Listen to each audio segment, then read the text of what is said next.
Airport के लिए निकलने का टाइम हो रहा था। जितनी देर में मैं रेडी होके आई, मम्मा ने नाश्ता बनाया होता और मेरे से कुछ खाया ही नहीं जा रहा था। पापा का चेहरा बता रहा था कि सिर्फ बेटियों के लिए नहीं, माँ बाप के लिए भी कितना मुश्किल होता है अपनी बेटियों को रुखसत करना। घर से निकलने वक्त मुझे ऐसे लग रहा था कि मैं सब कुछ तो पीछे छोड़ के जा रही हूँ। हम बेटियां सिर्फ एक दफा रुखसत नहीं होती, हम जब जब अपने माँ बाप का घर छोड़ के जा रहे होते हैं तब तब दोबारा रुखसत हो रहे होते हैं। और इस रुखसती का दर्द सबसे ज्यादा माँ बाप का होता है। हम तो अपने घर जाके वापस अपनी रूटीनों में बिजी हो जाते हैं, पर वो लोग हमारी यादों के सहारे जी रहे होते हैं। पूरा सफर पापा रोता रहा, अपने आंसू साफ करता रहा और पीछे मुड़ मुड़ कर देखता था कि मारिया मुझे देख तो नहीं रही। बस उतनी देर में एयरपोर्ट आ गया और मेरे जाने का वक्त आ गया। उन्होंने मेरा सामान पकड़ा, मुझे एयरपोर्ट की तरफ ले गए। मेरे से उनसे बात नहीं की जा रही थी, बार बार मुझे रोना ही जा रहा था। माँ पापा को लाफिज किया इसी दुआ के साथ कि अल्लाह ताला हमें अगली दफा भी खैर और खुशियों से मिलवाए। मम्मा लाफिज कर रही थी और बार बार वापस आ रही थी, प्यार कर रही थी, जा रही थी, आ रही थी, ये चलता रहा। मेरी छोटी बेटी मुझे बार बार देखे परेशान हो रही थी, फिर मैंने उसके लिए खुद को समेटा और थोड़ी हिम्मत पैदा की और दिल को समझाया कोई नहीं, हम जल्दी इंशाल्लाह वापस आएंगे। प्लेन में बैठ के सबको इन्फॉर्म किया कि भाई हम बैठ गए हैं। उतने में मेरे भाई का फोन आ गया, बार बार वो चेक कर रहा था कि भाई ठीक हो,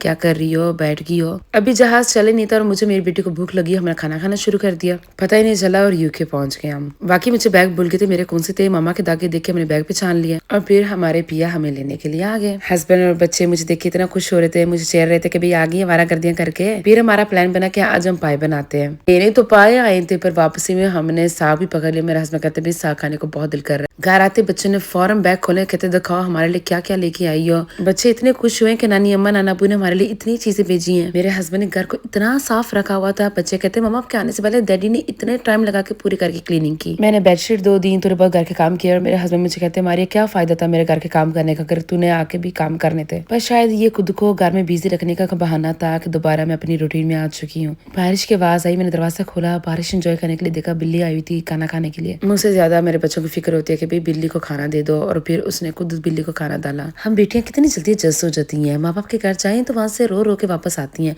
और जैसे अपने घर आती हैं तो आराम से दिल लग जाता है। खैर दिल लगा के मैंने बहुत अच्छे पाए बनाए, बच्चों को रोटियां बना के दी। हस्बैंड इतने खुश हो रहे थे, कहते मार के आज घर घर लग रहा है। अल्लाह हर बेटी के मायके सलामत रखे। मिलते नेक्स्ट व्लॉग पे, अल्लाह हाफिज।